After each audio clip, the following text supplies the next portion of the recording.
Hello students, आज फिर से हम लोग चैप्टर 6 चिट्ठी का सफर जो कि कक्षा 5 से है वही दोबारा से शुरुआत करेंगे। और इसका आधा चैप्टर मैं आपको समझा चुकी थी और प्लस कुछ आंसर क्वेश्चंस भी मैंने आपको दिया था। सो आज हम पढ़ेंगे पेज नंबर कौन कौन सा क्लियर करें, ये वाला किया था, फिर ये वाला है ना 53 तक हम लोगों ने क्लियर कर लिया था। आज पढ़ेंगे पेज 54। खोल लीजिए, पेज 54 से हम फिर से इसके बारे में जानेंगे। तो क्या था, वो चिट्ठी कहाँ पहुंचानी थी, उसका क्या पता, किस तरह से सिस्टम था, वो हमें पता चला कि उसका एक पिन कोड होता है। तो लेकिन गांधी जी को क्यों पिन कोड नहीं मिला था, क्योंकि उस समय तक क्या है पिन कोड लागू ही नहीं हुआ था उस शहर में, तो इस्तेमाल नहीं किया गया था। फर्क सिर्फ पिन कोड का ही नहीं है, समय के साथ डाक सेवाओं में निरंतर बदलाव और विकास होता रहा है। जैसे समय अभी धीरे धीरे आगे चलते रहता है, तो वैसे ही कितना डेवलप हो रहा है अभी हमारा इंडिया भी, है ना। तो उसी प्रकार क्या है, पहले कुछ भी डेवलपमेंट नहीं था, धीरे धीरे क्या है अभी पोस्टल सर्विस क्या है धीरे धीरे बहुत ही अच्छा हो रहा है।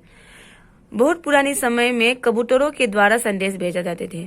तो हम लोगों ने कई बार कुछ मूवीज भी देखे होंगे, तो वहां पर क्या किया जाता था, डाक खाना नहीं होता था, ना ही जो पत्र एक जगह से दूसरी जगह पहुंचाया जाता था। उस समय क्या है कबूतर हमारे डाक खाने की काम करती थी। तो जो लोग घर में कबूतर पालते थे वो क्या करते थे, पालतू कबूतर को चिट्ठी भेजा करते थे एक जगह से दूसरी जगह। तो कबूतर क्या है उनके संदेश भी पहुंचा देते थे। जब संदेश वाहक कबूतरों की बात हो रही है तो उन इंसानों की बात कैसे ना हो जो ऐसे समय से डाक पहुंचाने का काम करते रहे। जब संचार और परिवहन के साधन बेहद सीमित थे, बात हो रही है उन हरकरों की जो पैदल ही आम आदमी तक चिट्ठी पत्री पहुंचाने का काम करते रहे। राजा महाराजाओं के पास गुदासवार हरकरे हुआ करते थे। मतलब केवल वो ही बात नहीं, केवल कबूतर ही चिट्ठी नहीं पहुंचाती थी, उससे पहले भी राजा महाराजाओं के समय में क्या करते थे वो लोग, जो कि ना तो उसमें कोई गाड़ी की सुविधा थी, वो लोग क्या करते थे पैदल ही लोगों तक क्या है पत्र पहुंचाया करते थे। तो उन लोगों को कैसे भूला जाए, वही कहा है इस कविता में, और कहानी में। हरकों को मतलब राजाओं के इलाके, ठीक है, जगहों पर पहुंचाना होता था। बालिक डाक की रक्षा भी करनी होती थी, साथ ही साथ उनको क्या करती थी करना था, वो चिट्ठी उनको मतलब बहुत ही महत्वपूर्ण जो संदेश भेजा गया होता है उस संदेश का भी पूरी तरह से ध्यान रखना होता था, भले ही अपनी जान से भी ज्यादा। लुटेरों या जंगली जानवरों की चपेट में आने का डर हमेशा बना रहता था। आज भी भारतीय डाक सेवा दुर्गम व पहाड़ी इलाकों तक डाक पहुंचाने के लिए हरकरों पर निर्भर करती है। जम्मू कश्मीर के लाहौर खंड में पदम संस्कार जैसे कई जगह है जहां हर कारे डाक पहुंचाते हैं। तो क्या है, जो वे व्यक्ति पैदल ही मतलब डाक पहुंचाते हैं, मतलब चिट्ठी पहुंचाते हैं एक जगह से दूसरी जगह, उनको क्या है काफी चीजों की डर लगी रहती है। मतलब जैसे जंगलों से उनको गुजरना पड़ता है, जंगली जानवरों से होता है, या फिर लुटेरे से होता है, या फिर कई सारे ऐसे घटने होते हैं जिससे उनको बिल्कुल संभल के जाना होता है, ताकि क्या है वो जो चिट्ठी है सही जगह पर पहुंच सके। तो आज भी क्या है ऐसे पत्र जो डाक क्या बोले पोस्ट मास्टर ना, जो चिट्ठी एक दूसरे से दूसरी जगह पहुंचाता है, वो लोग क्या है आज भी साइकिल में ही सही ऐसे पहाड़ी इलाका में जहाँ गाड़ी वगैरह नहीं जाते वहां तक क्या है वो चिट्ठी पहुंच जाते हैं। आजकल तो संदेश भेजने के नए तेज साधन आसानी से उपलब्ध हो गए। ये तो अब हमारा प्रगति बोल सकते हैं ना। आजकल के जमाने में तो चिट्ठी पहुंचाने के लिए तो एक से बढ़ के एक नए साधन मतलब सुविधाएं हैं। डाक बांटने में हवाई जहाज, पानी के जहाज और जाने कौन कौन के साधन इस्तेमाल किए जा रहे हैं। मतलब क्या है, चिट्ठी को एक जगह से दूसरी जगह तक पहुंचाने के लिए हवाई जहाज मतलब प्लेन, नाव, उसके बाद क्या बोले गाड़ी, कई सारे जो गाड़ियां है उन सारी चीजों की सुविधा मिली गई है। पहले की तरह नहीं है, पहले तो मतलब पत्रों को लोग अकेले ही भेज लेके जाते थे ना चल कर। अभी तो क्या है जिस शहर का पत्र है उसे अलग कर दिया जाता है, फिर उसी शहर के गाड़ी में उस पत्र को डाल दिया जाता है, फिर वही जाके पोस्ट मास्टर फिर उसे छांट कर सही स्थान पर उस पत्र को पहुंचाया जाता है। तो वही कह रहे हैं कि आजकल क्या है एक से बढ़ के एक अलग अलग तरीके हैं पत्र भेजने के लिए। डाक विभाग भी पत्र, मनी ऑर्डर के साथ साथ ईमेल, बधाई कार्ड आदि लोगों तक पहुंचा रहा है। मतलब क्या है, केवल चिट्ठी ही नहीं, मनी ऑर्डर मतलब पैसा भी भेजते हैं ना एक जगह से दूसरी जगह। मान लो अभी कोई विदेश में है तो वहां से कोई पैसा भेजना चाहता है इंडिया में, तो वो क्या मनी ऑर्डर की कुछ तरीके हैं। साथ ही साथ ईमेल, कई सारे सुविधाएं उपलब्ध है अभी। कबूतरों की उड़ान से लेकर हवाई डाक सेवाओं तक का सफर दिलचस्प करने वाला है। मतलब क्या है, पहले जमाना में अभी कुछ था नहीं, कुछ सुविधाएं नहीं थी, लोग पैदल तक चलते थे, और प्लस कबूतर डाक खाना का जो तरीका था वो धीरे धीरे इस तरह से बदल गया। तो वो बहुत ही दिलचस्प है, मतलब सुनने के लिए काफी अच्छा लगता है, क्योंकि कभी हम लोग कहानी बोलते हैं तो अच्छा लगता है कि पहले कैसा था अभी कैसा है। पहले लोग कबूतरों में चिट्ठी भेजा करते थे, लोग पैदल जाते थे एक जगह से दूसरी जगह। आजकल तो कई सारी चीजें उपलब्ध है, अगर मैसेज करना चाहे तो हम लोग आजकल फोन से ही कर लेते हैं घर बैठे बैठे। तो सोचकर आश्चर्य होता है ना, जो कहानी लेखक है वो पहले की बातों को लेकर अभी मतलब आश्चर्य सोच प्रकट करते हैं कि कबूतर जैसा पक्षी संदेश वाहक भी हो सकता है। मतलब क्या है, पहले एक पक्षी होकर भी क्या है वो किसी को संदेश पहुंचाने के काम आ सकता था, कबूतर है ना। तो आजकल तो लोग कबूतर पालते हैं, लेकिन कबूतर क्या है बात नहीं समझते इतने सारे। तो पहले तो पूरा कबूतरों को मतलब ट्रेनिंग की तरह ही मतलब पालतू कबूतर होते थे, तो वो एक जगह से दूसरी जगह पत्र भी पहुंचा दिया जाते थे। कबूतर की कई प्रजाति होती है और ये सभी संदेश ले जाने का काम नहीं कर सकते, लेकिन क्या है कबूतर क्या है केवल संदेश पहुंचाने का ही काम करते हैं ना, लेके आने का या फिर उनको इतना कुछ समझाया नहीं जा सकता था। केवल उनके पाँव पर चिट्ठी बांध देती थी और उनको उसी जगह उड़ाया दिया जाता था, और वो सही कई बार गलत जगह भी पहुंच जाती थी होगी। तो ये मतलब जरूरी नहीं है कि कबूतर भी क्या है सही स्थान पर ही चिट्ठी पहुंच जाती थी।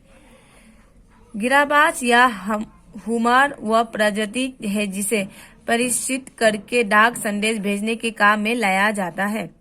आखिर कबूतर अपना रास्ता ढूंढ कैसे लेता है, तो कबूतर को संदेश भेजा जाता था। तो कबूतर का भी तो मतलब अभी तो हमारे पास गूगल मैप है, हमें पता होता है कि हमारे आंखें हैं जहां से रास्ते है। तो कबूतरों को कैसे सेंस आता है कि उसी जगह पर पत्र भेजना होता है, उन्हें कैसे बताया जाता है। तो उन प्रवासी पक्षियों के बारे में सोचो और पता करो कि वे कैसे सैकड़ों मील का रास्ता सही जगह तय पर कर लेते हैं। तो यहाँ पर एक प्रश्न दिया गया है, जैसे कि आपके लिए अभी यहाँ पर लेखक कहते हैं कि हमें अपने आप में सोचना चाहिए या फिर तलाश करना चाहिए कि कबूतर एक पक्षी होते हुए भी वो उसे कैसे पता चलता है कि सही स्थान किस रास्ते से पत्र लेके जाना, और वो सही स्थान पर किस प्रकार से पहुंच जाता है। वो एक प्रश्न हमारे लिए छोड़ जाते हैं कि हमें सोचना चाहिए। पर एक क्या है, एक उदाहरण दिया गया है। उड़ीसा पुलिस खास तौर पर हुमर कबूतरों का इस्तेमाल राज्य के कई दुर्गम इलाकों में संदेश पहुंचाने के लिए कर रही है। तो क्या है, उड़ीसा शहर के क्या बता रहे हैं कि वो एक एग्जाम्पल दिया गया है कि उड़ीसा शहर के जो पुलिस है, दुर्गम मतलब कहीं पर बहुत सारी बदबूएं होती हैं, जहाँ पर जाने का एकदम ही रास्ता नहीं होता। तो उन सारे शहरों में क्या है कबूतरों का इस्तेमाल किया जाता है कि वहां तक चिट्ठी पहुंचा दिया जा सके। तो कानून व्यवस्था संकट और अन्य मौकों पर संदेश के लिए ये कबूतर बहुत ही उपयोगी साबित हुए हैं। तो क्या है, कानून व्यवस्था और क्या है सांसद मतलब कहीं पर कई मुश्किलात है, तो कबूतर क्या है उनके लिए हमेशा जरूरत वाली चीजें बने, मतलब उपयोगी बने, उनका उपयोग किया जा सकता है कबूतरों का। कबूतरों की संदेश सेवा बहुत ही सस्ती है और उन पर खास खर्च नहीं आता है। कभी कभी हम लोग को डाक खाने में चिट्ठी मतलब कुछ पोस्टल करने के लिए 5 रुपए का टिकट वगैरह लगता है, लेकिन क्या है कबूतर को संदेश भेजने के लिए हमें बिल्कुल भी किसी पैसे की हमें जरूरत नहीं पड़ती, ना पर उन पर कुछ खर्च होता है। तो काफी सस्ती हो जाती है, ठीक है, कबूतरों का संदेश भेजना।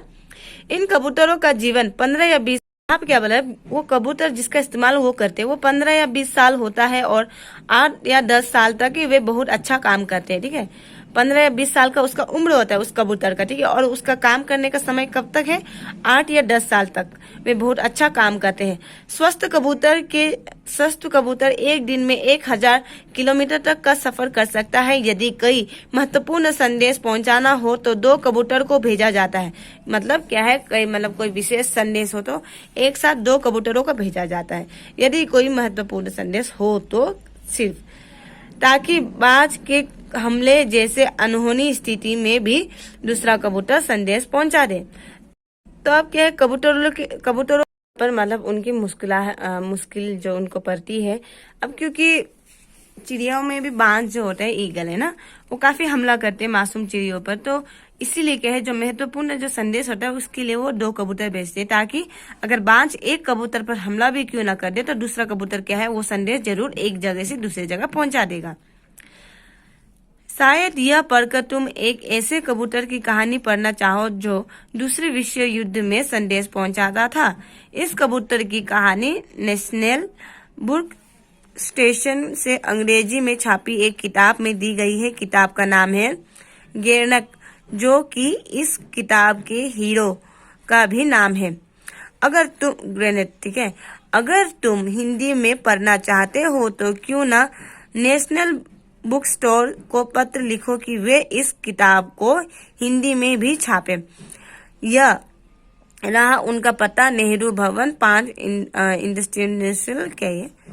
इंस्टीट्यूशनल एरिया बैंक 11 वसंत कुर्च नई दिल्ली। तो ये उनका एड्रेस दिया गया है। तो यहाँ पर क्या है, अगर तुम्हें क्या है कबूतरों के बारे में विशेष कुछ बातें जाननी है तो उनके लिए क्या है किताब लिखी गई है जो कि ग्रेनेट नाम का है, और ये किसी एक महान हीरो का नाम भी है, ठीक है, जो जिसने शायद कुछ बड़ा काम किया हो, मुझे इतना आइडिया नहीं है।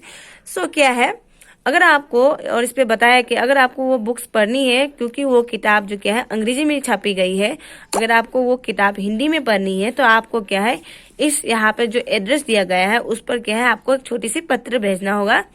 वो एक निवेदन पत्र हो सकता है, क्योंकि आपको क्या है वो निवेदन करना है कि जो किताब उन्होंने अंग्रेजी में छापी है वो दोबारा से हिंदी में पब्लिश करे, ताकि क्या है आपको पढ़ने में दिक्कत ना हो और आपको उससे आसानी से पढ़ पाए। तो ये सारी बातें क्या है पत्र के बारे में है। पत्र किस तरह से कहाँ पर जाते थे, कौन कौन लोग पत्र का इस्तेमाल करते थे, किस किस लोगों के द्वारा पत्र भेजा जाता था, कितनी मुश्किलात होती थी पत्र के लिए। तो ये क्या है चिट्ठी का सफर हमारा आज पूरा कंप्लीट हो गया, लेसन 6, ठीक है।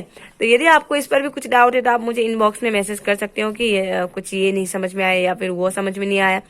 तो फिर क्या है आपको किस शब्दों का कुछ अर्थ पता ना हो तो उसको भी आप अंडरलाइन करके मुझे क्लिक करके भेज सकते हो, मैं शब्दों का अर्थ भी बताऊंगी। और इसमें ज्यादा कुछ ऐसा है भी नहीं,